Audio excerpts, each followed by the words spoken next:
नमस्कार। आपका अखबार के इस अंक में आपका स्वागत है। मैं हूं प्रदीप सिंह। कल दिल्ली में 5.5 घंटे से ज्यादा समय तक भारत सरकार ने, गृह मंत्रालय ने, दिल्ली पुलिस ने राहुल गांधी को पूरा मौका दिया पब्लिसिटी का। राहुल गांधी पार्लियामेंट स्ट्रीट थाने में गए थे एफआईआर दर्ज कराने। जिस व्यक्ति को पैलेट गन के छर्रे लगे थे उसके साथ गए थे, उसकी एफआईआर नहीं लिखी जा रही थी, वो गए थे एफआईआर लिखवाने। पुलिस ने कहा एफआईआर नहीं लिखी जा सकती और पुलिस जो है मना करती रही। राहुल गांधी और उनके साथी वहीं पर धरने पर बैठ गए। अब सवाल यह है कि 5.5 घंटे बाद कैसे लिखी गई? या तो लिखी जा सकती थी या नहीं लिखी जा सकती थी। ललिता कुमारी वर्सेस स्टेट के मामले में सुप्रीम कोर्ट का फैसला है कि किसी मामले की कोई घटना होने पर उसकी 6 हफ्ते तक जांच हो सकती है। 6 हफ्ते के बाद 1 हफ्ते का समय मिलता है वरिष्ठ अधिकारियों को। वो उस पर विचार करते हैं कि इसमें मामला आपराधिक बनता है या नहीं। अगर उनको लगता है बनता है तो उसके बाद एफआईआर दर्ज होती है। यानी पुलिस के पास 7 हफ्ते का समय होता है एफआईआर दर्ज करने के लिए। अब सवाल यह है कि पुलिस जो शुरू में कह रही थी तो शायद ठीक कह रही थी कि अभी एफआईआर लिखने की जरूरत नहीं है। एक तो यह कि दिल्ली पुलिस का कहना था कि पैलेट गन उसके पास है नहीं, उसने चलाई नहीं। आरएएफ के पास होती है, आरएएफ ने शायद चलाई होगी। और सुप्रीम कोर्ट ने 2 दिन पहले ही एक हाई लेवल 5 मेंबर कमेटी बनाई थी सुप्रीम कोर्ट के पूर्व जस्टिस की अध्यक्षता में, जो इस पूरे मामले की जांच करेगी। उसके बाद फिर इस एफआईआर का और कोई तुक नहीं बनती थी। लेकिन राहुल गांधी को लगा कि यह मौका है, उनको लगा कि यह मौका है पब्लिसिटी का। क्यों?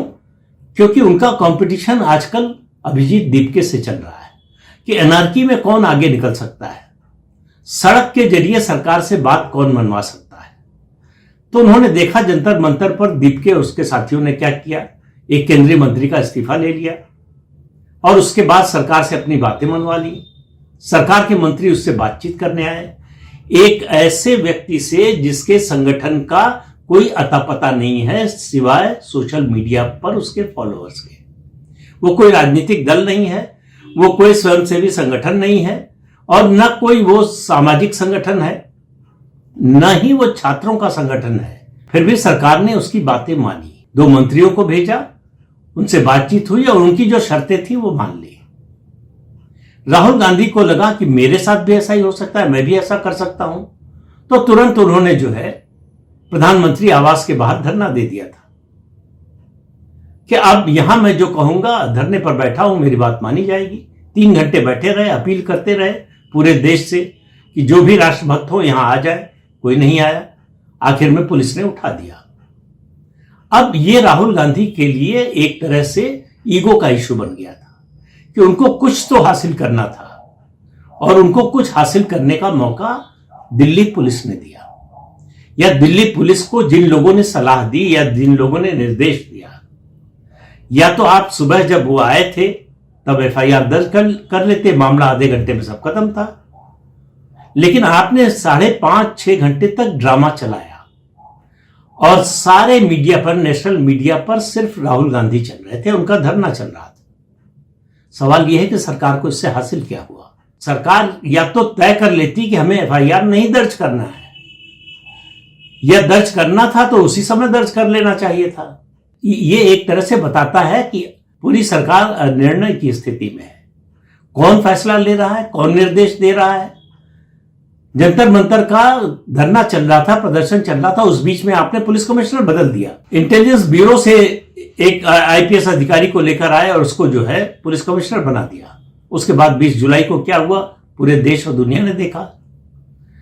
तो पुलिस कमिश्नर, नए पुलिस कमिश्नर जो है उस स्थिति को कंट्रोल नहीं कर पाए, या कहे कंट्रोल करने में पूरी तरह से विफल रहे।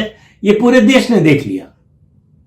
और उसके बाद ये सवाल यह है कि दिल्ली पुलिस किसके कहने पर काम कर रही है, या कोई इसको बताने कहने वाला भी है, और अगर है तो वो कौन है जो निर्णय नहीं ले पाता कि एक छोटे से मामले में कि एफआईआर दर्ज करनी है या नहीं करनी है।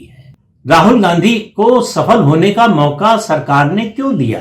अब कुछ जो है समझदार लोग कह सकते हैं कि सरकार की बहुत बड़ी स्ट्रेटजी थी, मास्टर स्ट्रोक था कि राहुल गांधी को जो है उन्होंने सफल करा दिया और जो है उसके सामने दीप के छोटा पड़ जाएगा। अब इससे ज्यादा मुझे लगता है मूर्खतापूर्ण बात और कोई नहीं हो सकती है। यह सरासर सरकार की विफलता है। दिल्ली पुलिस रिपोर्ट करती है दिल्ली के लेफ्टिनेंट गवर्नर को, दिल्ली का लेफ्टिनेंट गवर्नर रिपोर्ट करता है होम सेक्रेटरी को, होम सेक्रेटरी रिपोर्ट करता है केंद्रीय गृह मंत्री को। यह चेन ऑफ कमांड है। सवाल यह है कि यह कमांड कहां से आई और यह अनिर्णय 5.5-6 घंटे तक क्यों रहा? क्यों इस छोटे से मुद्दे पर कोई फैसला नहीं ले सकते थे? क्यों तय नहीं? भाई या तो भाई आप, फिर कह रहा हूं कि एफआईआर दर्ज नहीं करते या फिर दर्ज कर लेते, तो आपने तो वो कहावत जो है प्याज भी खाई और जूते भी खाए। अब आने वाले समय में हो सकता है जुर्माना भी भरे।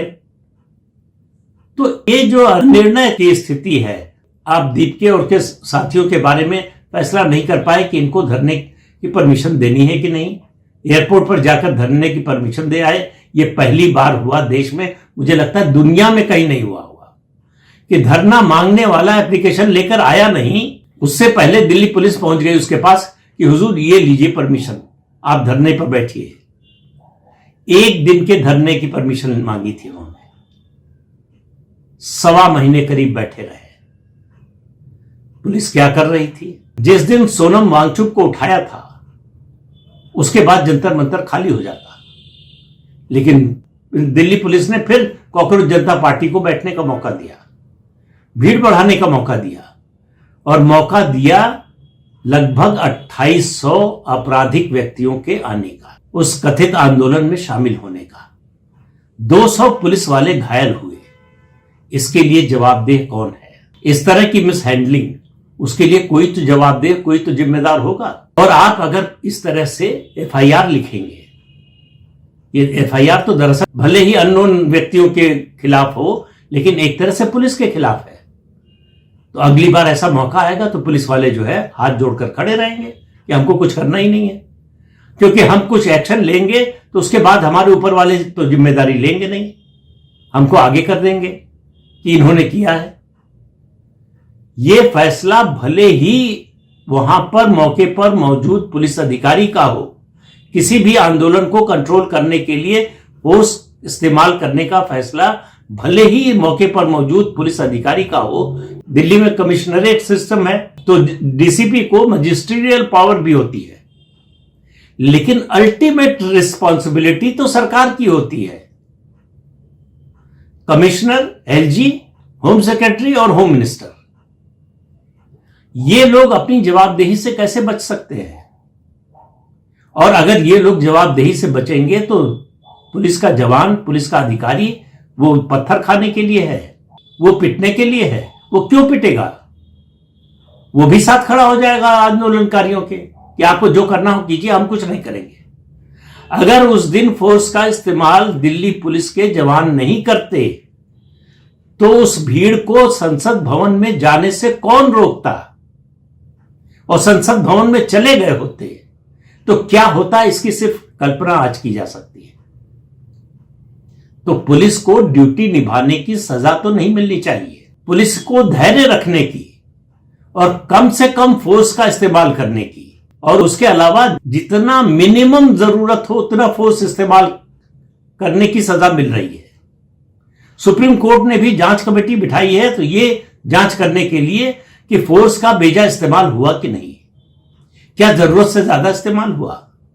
भाई आप उसमें ये भी जोड़ते कि पुलिस पर जो हमला हुआ इसके बारे में भी जांच हो कि किन लोगों ने किया, कौन वो तत्व थे जिन्होंने पुलिस वालों को घायल किया, और पुलिस वाले क्यों पिटते रहे। जो पुलिस वाले पिटते रहे आखिर उनकी गलती क्या थी? यही ना कि वो लोगों की सुरक्षा के लिए खड़े थे, अपनी ड्यूटी निभा रहे थे। तो ड्यूटी निभाने की अगर ये सजा मिलनी है तो मुझे नहीं लगता कि कोई पुलिस वाला ड्यूटी निभाना चाहेगा। जो पुलिस वाले घायल हुए हैं उनके परिजन भी सुप्रीम कोर्ट गए, लेकिन सुप्रीम कोर्ट ने यह नहीं कहा कि इसकी भी जांच होगी। तो स्थिति यह है कि कानून के रखवाले कटघरे में खड़े हैं और कानून तोड़ने वालों के खिलाफ मुकदमे वापस लिए जा रहे हैं। उन पर अत्याचार हुआ, इसकी जांच हो रही है, उनके खिलाफ एफआईआर वापस हो रही है। सुप्रीम कोर्ट कह रहा है कि अगर कोई क्रिमिनल रिकॉर्ड नहीं है तो एफआईआर रद्द कर दीजिए, खत्म कर दीजिए। अब ये कौन सा तर्क है? संविधान में कहां लिखा है कि जिसका क्रिमिनल रिकॉर्ड नहीं है वो अगर अपराध करता है तो उसके खिलाफ जांच नहीं होगी, उसके खिलाफ मुकदमा दर्ज नहीं होगा? लेकिन ये हो रहा है। तो इस सब का निष्कर्ष क्या निकलता है कि सरकार सड़क से चल रही है और इसको सरल करना चाहे तो सरकार सड़क की भाषा सुन रही है। सड़क पर जो अपनी ताकत दिखा सके, और ताकत का मतलब जो अराजकता दिखा सके, जो हिंसा कर सके। अब ये दीपके और उसके साथी स्कूलों का मुआयना करने जा रहे हैं। ये इंस्पेक्टर ऑफ स्कूल्स है, किस हैसियत से जा रहे हैं? सरकारी स्कूल में, सरकारी भवन में, सरकारी परिसर में किसकी परमिशन से जा रहे हैं? आज अगर कोई विधायक या सांसद इस तरह से चला जाए तो हल्ला मचेगा कि कैसे गए, किस अधिकार से गए। लेकिन ये लोग जा रहे हैं और इनमें से किसी के खिलाफ एफआईआर दर्ज नहीं हुई है, किसी की गिरफ्तारी नहीं हुई है, किसी के खिलाफ कोई एक्शन नहीं हुआ है। तो इसका मतलब इनको प्रोत्साहित किया जा रहा है, भले ही आपका इरादा ना हो, लेकिन इसका नतीजा यही निकलेगा, प्रोत्साहन मिल रहा है। फिर नए संगठन बनेंगे, वो कहेंगे हम भी जांच करेंगे। कल से जो है थाने में पहुंचने लगेंगे कि थाने की व्यवस्था ठीक नहीं है, हम उसकी जांच करने आए हैं। और एसीपी, डीसीपी और जो है एसएचओ को से जवाब तलब करेंगे, उनको गाली देंगे। ये दीपके के लोग जो है एक हेडमास्टर को, प्रिंसिपल को गाली दे रहे थे। किसी सरकारी कर्मचारी को गाली देने का अधिकार किसी व्यक्ति को नहीं है, लेकिन यह छूट कॉकरोच जनता पार्टी के सदस्यों को है, उनके गुंडों को है। वो पुलिस पर हमला करें, उनके खिलाफ कोई मुकदमा नहीं होना चाहिए। वो स्कूल में जाकर छात्रों की निजता का हनन करें, कैमरा लेकर जाएं और उनसे उल्टे सीधे सवाल पूछें, उनके खिलाफ कोई एक्शन नहीं होगा। वो टीचर को कहें कि तुम्हारे खिलाफ एक्शन लेंगे, तुम्हें नौकरी से निकलवा देंगे, उनके खिलाफ एक्शन नहीं होगा। तो अगर ये अराजकता नहीं है तो और अराजकता क्या होगी? और सवाल यह है कि इन मामलों में सरकार मूक दर्शक क्यों बनी हुई है? चाहे महाराष्ट्र का मामला हो, चाहे जयपुर का मामला हो, चाहे दिल्ली का मामला हो, यह बात सही है कि यह सब राजनीतिक उद्देश्य से हो रहा है। ये लोग जो अराजकता फैला रहे हैं, ये जो गैर भाजपा शासित राज्य है, चाहे पंजाब हो, चाहे तेलंगाना हो, चाहे हिमाचल प्रदेश हो, चाहे तमिलनाडु हो, इन राज्यों में नहीं जा रहे हैं। क्यों नहीं जा रहे हैं? क्योंकि इनका पॉलिटिकल एजेंडा है, इनको क्लैरिटी है। गलतफहमी सरकार को है।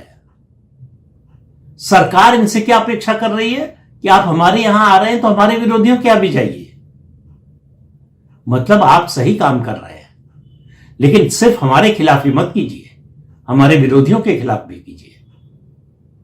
इस तर्क से आप अराजकता को कैसे रोकेंगे? इसका मतलब आप अराजकता को रोकना ही नहीं चाहते या अराजकता को रोकने की क्षमता नहीं है। दोनों बातें तो सच नहीं हो सकती, दो में से कोई एक तो सच है ही। अभी सरकार तय करे और बताए। सरकार को बताना चाहिए, दिल्ली पुलिस को बताना चाहिए कि उसने 5.5-6 घंटे तक एफआईआर क्यों नहीं दर्ज की और उसके बाद क्यों दर्ज कर ली। इन 5.5-6 घंटों में क्या बदल गया?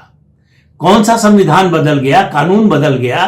कानून की धाराएं बदल गई कि किसी अदालत का फैसला आ गया? क्या हो गया? उसका कोई तो आधार होना चाहिए, कारण होना चाहिए। लोगों को यह जानने का हक है। लोग जानना चाहते हैं कि सरकार ने यह कदम क्यों उठाया। तो इस अंक में इतना ही। अगले अंक में फिर मिलेंगे किसी नए मुद्दे के साथ। तब तक के लिए अनुमति दीजिए। नमस्कार।